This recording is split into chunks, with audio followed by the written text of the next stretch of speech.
పిఠాపురం రాజకీయ వేడు చాలా హాట్ టాపిక్గా ఉందండి. ఎందుకంటే ఒక పార్టీ అధ్యక్షుడు అలాగే ఒక సినిమా ఫీల్డ్లో ఉన్నాడు కాబట్టి కొంత టాక్ ఎక్కువ ఉంటుందండి. అంటే ఇద్దరు పోటీ ఎలా ఉంటుంది? పోటీ వచ్చేసరికి వంగ గీత విశ్వనాథ్ గారే విన్ అవుతారండి. ఎందుకంటే గీతా విశ్వనాథ్ గారు వర్కర్ అండి, స్థానికంగా అందరితో మమేకమే వ్యక్తి. ఇక్కడ గతంలో శాసనసభ సభ్యురాలుగా చేశారు, జడ్పీటీసీగా చేశారు, అలాగే అనేక పదవులు చేసిన తర్వాత ఎమ్మెల్యే అయ్యారు.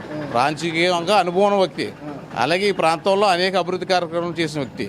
ఇక్కడ ఎంపీగా చేసిన తర్వాత పిఠాపురం నియోజకవర్గానికి వచ్చిన తర్వాత ఇక్కడ పిఠాపురంలో అండర్గ్రౌండ్ పాసింగ్లు చేయడం, తర్వాత రైల్వే ఓవర్ బ్రిడ్జ్ని శాంక్షన్ తీసుకురావడం, అలాగే ఇక్కడ మన కోనపేట దగ్గరలో ఉన్నటువంటి అది ఆల్ ఇండియా అది యూనివర్సిటీ, ఒకటి పెద్ద యూనివర్సిటీ తీసుకొచ్చారు. ఇప్పుడు చాలా వేగంగా జరుగుతుంది.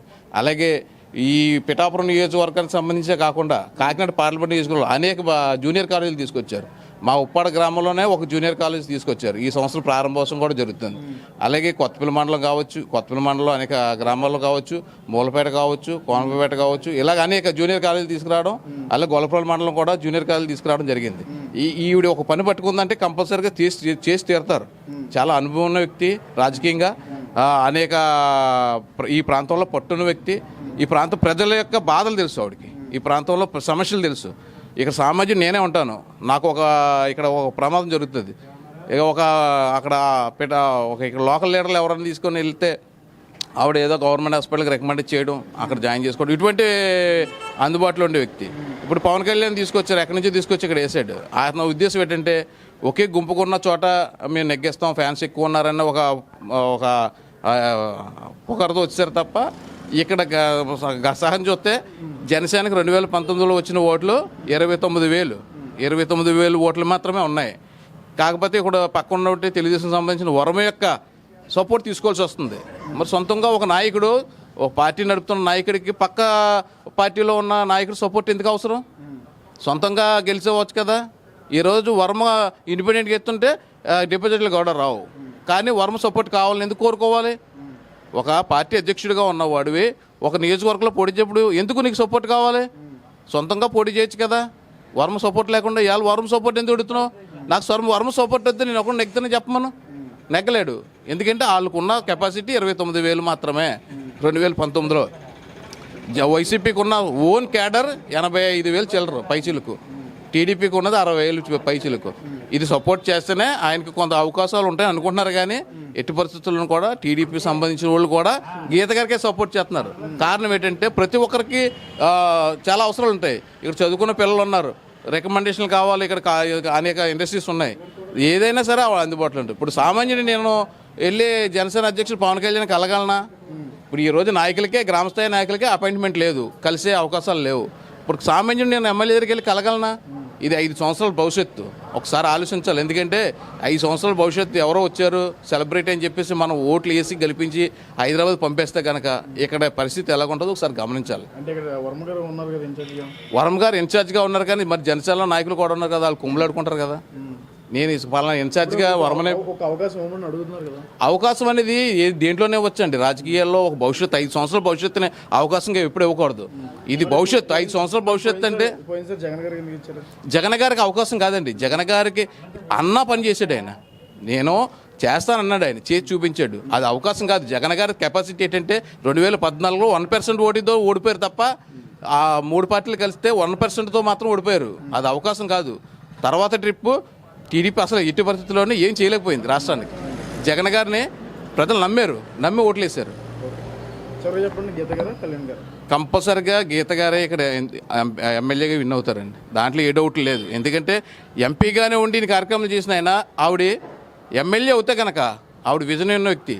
కంపల్సరిగా ఈ 2019లో కానీ ఆవిడ ఎమ్మెల్యే ఉంటే ఇక్కడ ఈ రూపురేఖలే మారిపోయింది ఇక్కడ నియోజకవర్గం.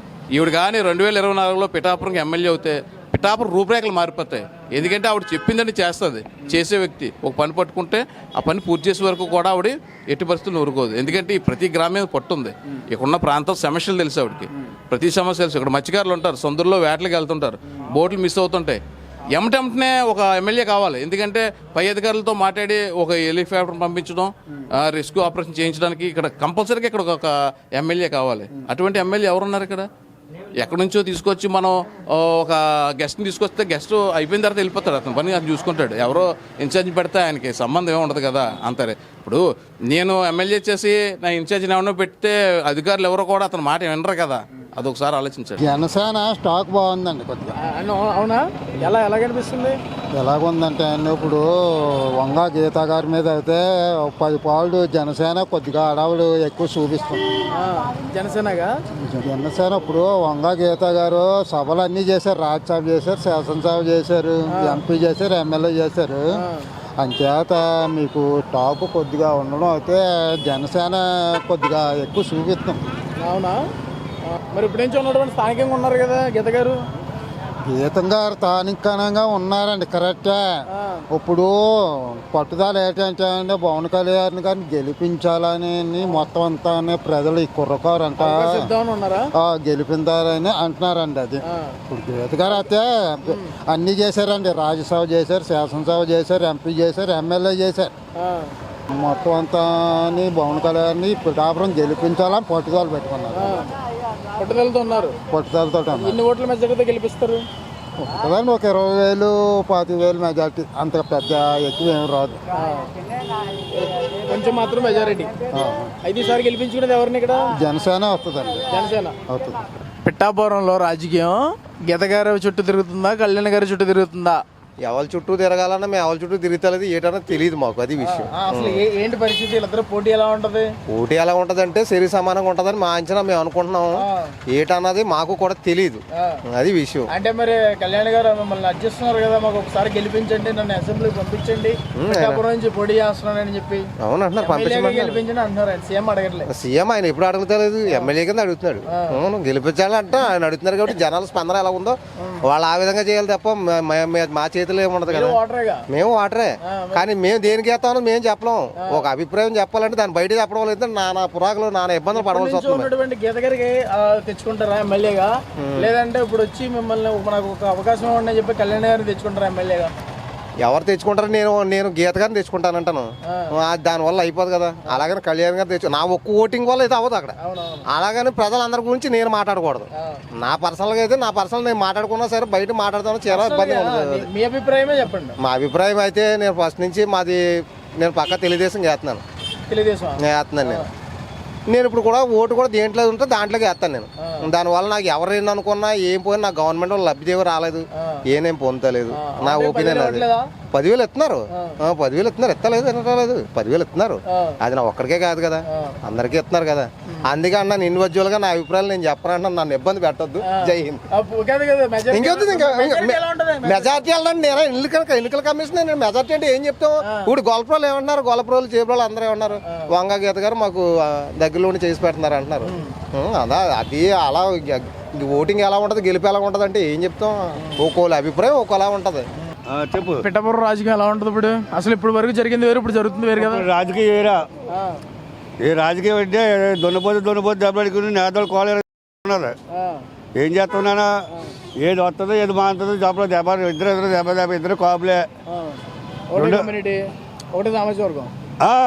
ఇంకేంటి కాపు కాపు ఇవి తెలుగు ఆడపడుచు, ఆయన తెలుగు కాపు. ఇంకెవరు వస్తారంటే ఏం చెప్తావు? ప్రజలు అభిమాని, ఏ అభిమానం ఉంటే ఆ అభిమాని గుర్తిస్తారు అంతే. మరి కాపులోనే పార్టీలు పెట్టుకుంటున్నారు కదా నాన్న. గది కాపులతో సరిపెట్టుకున్నాయి. ఇంకున్న కులాలు అనవసరం. ఏముందా ఇప్పటి వరకు రెడ్డి అవలేరు. పిఠాపురం రాజు ఒకడే, వరం గారు ఒకడే, అందరూ కాపులే లేరు. ఈ పిఠాపురం ఎమ్మెల్యేలు అందరూ కాపులే, రెండో జాతి అవలు లేరు. ఆ వరం గారు ఒకడే పాపం ఉన్నాడు, ఆ తెలుగుదేశం నిలబెట్టాడు మొన్నటి దాకా కూడాను.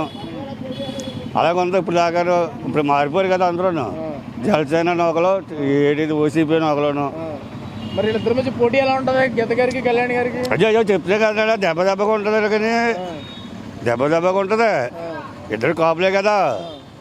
అంటే ఇక్కడ సామాజిక వర్గం ఒకటేనా ప్రధానంగా ఉంటుంది? వాళ్ళిద్దరు సామాజిక వర్గాన్ని పట్టుకునే మసులుతున్నారు. ఇదే కులవాదాల గురించి విన్నావా? ఎవడ అమ్మాయి కూడా లేకపోతే ఎవరైతే ఎన్ని అవుతారు అలా ఎన్ని అవుతారు. మనం చెప్పలేం ఇంకా ఇద్దరు ఇది అంతే. మెజారిటీ ఎవరికి ఎక్కువ ఉంటుంది?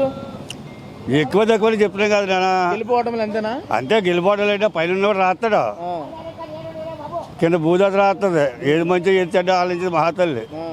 అంతే గెలిపోవడం వాళ్ళ చేతిలో ఉన్నది తప్ప మన చేతిలో. మీరు ఎవరికి ఓటేసి గెలిపించుకుంటారు? నేను ఎవరికి ఒకటి గెలిపించుకున్నానంటే నేను టీడీపీకి కాంగ్రెస్కి వేయాలా. కాంగ్రెస్ లేదు, కాంగ్రెస్ వస్తే కాంగ్రెస్కి వేస్తాను నేను ఓటు. కాంగ్రెస్ లేదుగా. లేదు, ఆ టీడీపీకి వేస్తాం నేను. ఆ టీడీపీ లేదు, దేనికి వేయాలా? గ్లాస్కి వేయాలక్క. ఇది మందాగి గ్లాస్కి. Glass tea glass. Tea glass కాదు, మందాగి గ్లాసే. ఇంకా గ్లాస్ అంటే ఇక దేనికి వేయాలంటే ఏం చెప్తున్నానా? గ్లాస్కి వేస్తాను నేను. అది గ్లాస్ వేస్తారా? గ్లాస్కి వేయాలి మరి. మందాలు కదా 11 గంటలు టైం ఇచ్చాడు. ఇప్పుడు పడితే ఇప్పుడు కట్టేయాలంట. ఇప్పుడు మళ్ళీ మందు లక్షన్నర కదా, ఇప్పుడు లక్షన్నర వరకు కడియాలి. లక్షన్నర దాకా అంతే. మరి మేము పుట్టు పెరిగా కానీ ఇంత ఇంత చూడలేదు. మార్పులు ఏమన్నా మార్పు ఎలాగుంటుందో, వచ్చి మార్పు ఏం చేస్తాడో, ఈ మార్పు ఏంటో ఎవరికి అర్థమవుతున్నానో ఆయనకి అర్థమవుద్ది. మరి గవర్నమెంట్ ఏమైనా మారుతుందా? ఏం మారుతుందో ఏం చేస్తుందో ఎవరి చేతిలో? నీ చేతిలో ఉంది, నా చేతిలో లేదు. ప్రజలు లక్షలాది మంది ప్రజలు పోటీ పడుతున్నారు. ఎలా ఉంటుంది ఇద్దరి మధ్య పోటీ? కళ్యాణ్ గారికి అయితే బాగుంటుంది అనుకుంటున్నాను. ఎందుకంటే ఆయన పెదల మనిషి అండి. పెదల కోసం చేస్తాడని నమ్మకం ఉంది. అంటే సినిమా నటుడిగా తెలుసు? కాదు, అవునవునండి, సినిమా నటుడిగా తెలుసు. అలా కాకండి అండి, అతను పెదల కోసం చేస్తాడని నమ్మకం అన్నది ఒకటి ఉందండి. అది అంటే ఏంటి నమ్మకం? ఎలా కుదిరింది మీకు? ఎలా కుదిరిందంటే అతను కొన్ని మంచి పనులు చేశాడండి. ఏంటా మంచి పనులు? పేదవాళ్ళ కోసం చాలా మంచి పనులు చేశాడండి. గీత గారు చేయలేదా? గీత గారు చేశారండి. గీత గారు చేయలేదని చెప్పేసి అనమండి. కారణం ఏంటంటే గీత గారు మాకు అందరికీ తెలుసున్న ఎత్తండి. ఆవిడ మంచి ఎత్తి. కానీ ఆయన మాకు కళ్యాణ్ గారు ముఖ్యమంత్రి కావాలని చెప్పేసి అనుకుంటున్నాం. ఆయన ముఖ్యమంత్రి కాదు, నేను ఎమ్మెల్యేకి గెలిపించాలని 21 సీట్లు తీసుకున్నారు ఈసారి. అవునవును. మరి ఎమ్మెల్యే గెలిపిస్తారా? ఎమ్మెల్యే గెలిపిస్తారు అనుకుంటున్నాం ఇక్కడ.